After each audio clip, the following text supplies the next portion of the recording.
For this final segment of Community Focus, we welcome Matt DeVries, the Assistant General Manager of Marketing and Communication for the Great Lakes Loons. Matt, congratulations to the Loons for hosting the Midwest League All-Star Game this year.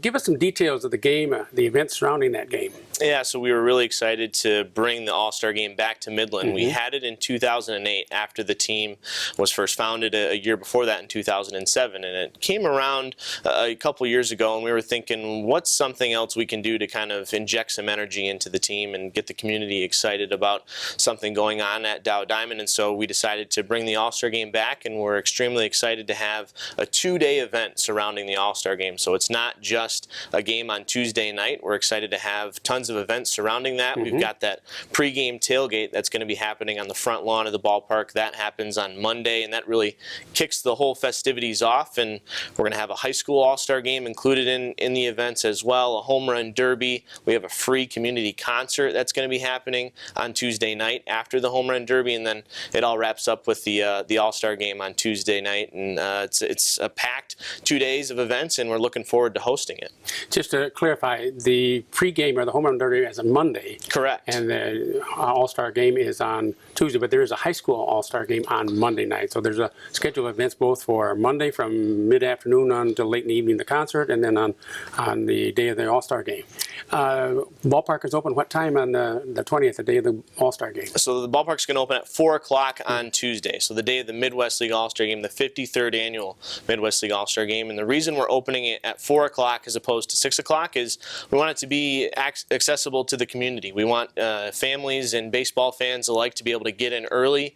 People love watching batting practice when they go to major league games, and when you come to the minor league games, you kind of get a little bit of a taste of that. So we want to open it up for everyone so they can watch full batting practice, and also they want to meet the players and they want to see some of these future major league players, and so they can get some autographs before the game, and then it all leads up to the game starting at 7:05. Who are some of the current major leaguers that have been in the Midwest All-Star game? Yeah, so Tigers fans here in the region are familiar with Miguel Cabrera, and coincidentally enough, he played for the Kane County Cougars back when he was with the Florida Marlins, and so he played in this game when he was in the minor leagues. Francisco Lindor is a fantastic player for the Cleveland Indians. He played in this game.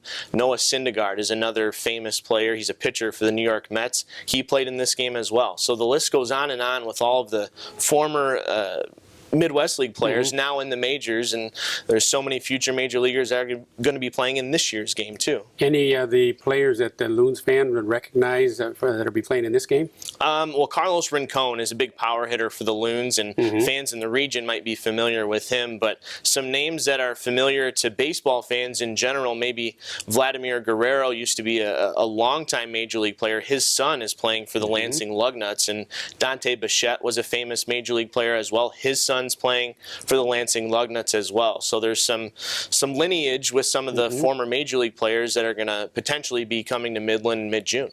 Do you have sponsors for presenters for these events other than the Loons and the Midwest League? Yeah, the Great Lakes Bay Convention and Visitors Bureau came on as a big supporting sponsor for us, and they're presenting the Midwest League All-Star Game, but locally Chemical Bank came on and really stepped up and helped with the home run derby on Monday night, and Dow Chemical has been a big supporter of the Loons ever since they came to town in 2007, and they're a supporting sponsor of the two-day event as well. And the cost for these activities, Matt? So we wanted to keep it affordable, just like Loons baseball is every single night when the team is in town. So we didn't want to raise prices too much. So tickets are $7 for lawn seats for the home run derby, and $10 for the derby if you want to sit in a box seat, and then $10 and $16 for the All-Star game. So pretty reasonably priced, and we wanted to make sure it was accessible for everyone to come to the ballpark. And I expect that you're expecting pretty much a full house for both days?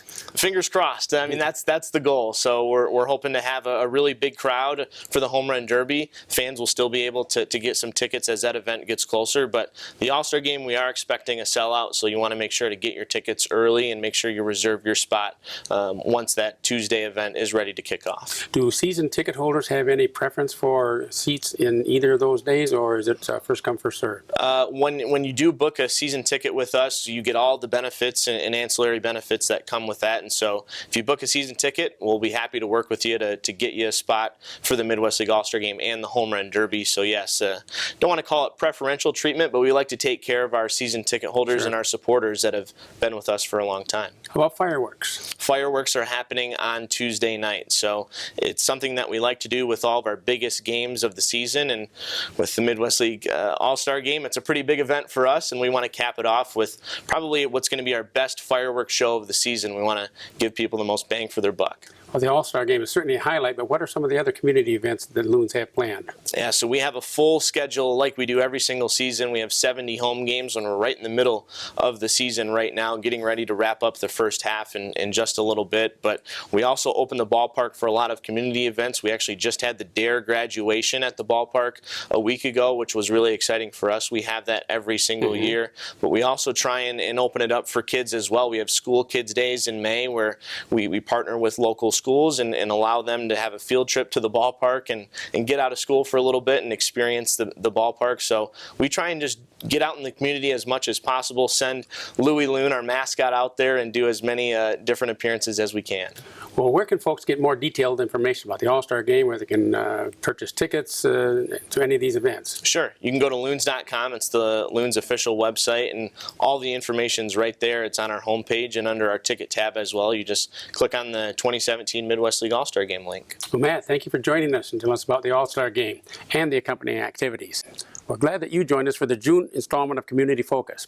We've learned about some useful, informative, and educational activities that we can all look forward to in Midland and the surrounding areas in the coming weeks. The Community Focus program is just one of many activities of the Friends of MCTV, activities that continually support and promote our local cable access television station. If you'd like to join the Friends of MCTV or learn about our organization, you can like us on Facebook, email us at friendsofmctv@gmail.com, or call or visit the MCTV studio in the former lower level of the Grace A. Dow Memorial Library. And remember, if your club or nonprofit organization would like to join us at this table in the months to come, you can find our application online at MCTV's section of the city website, or you can visit MCTV in person to submit an application. We'd love to have you be a part of Community Focus.